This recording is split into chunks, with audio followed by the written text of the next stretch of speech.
Well, good evening. I'm Maureen McFadden. And I'm Terry McFadden. It was the first kids' summer camp of its kind, but not the last. South Bend today marked the completion of the city's first ever code school. That they did. Mark Peterson was there. And Mark, I assume there were no s'mores involved. No, I guess, technically speaking, it was more of a class, really, than a camp. But so often you hear stories about young people involved in acts of violence on the streets.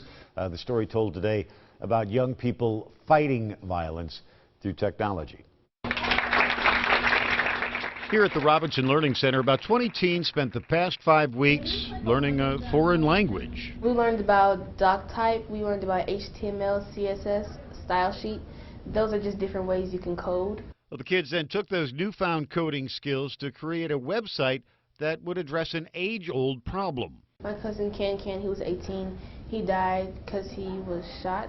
It was hard for the whole family because, well, we never thought that would actually happen. And we know he didn't want that to happen. We felt like he didn't have a choice. He didn't have a say in that.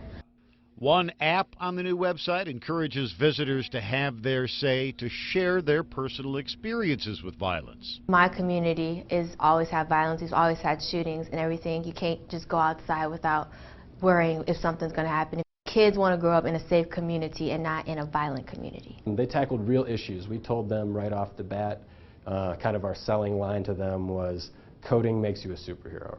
And the kids made it clear they wanted to use those newfound superpowers to fight crime. We have a tag finder that people can post where graffiti tags are in their community. We've got an anonymous bully hotline where people can go if they feel like violence is going to happen in their school or in their neighborhood. Then we had one that identifies after-school programs, safe places for kids to go after school. This was the first ever code school. Won't be the last. The next set for fall at the Boys and Girls Club. South Bend is in the top 40 when it comes to internet connection speeds. That is thanks to the MetroNet. So the goal of code school really to create a community that accepts and is proficient with technology. Try to get kids excited about this at an early age. Very cool. And I hear Code School is set to end with a bang. It will. Field trip to the Google offices in Chicago. Wow. And a chance to talk about the apps there. That'd be fun. I can't imagine anything better. All right. Thanks a lot, Mark. Thanks.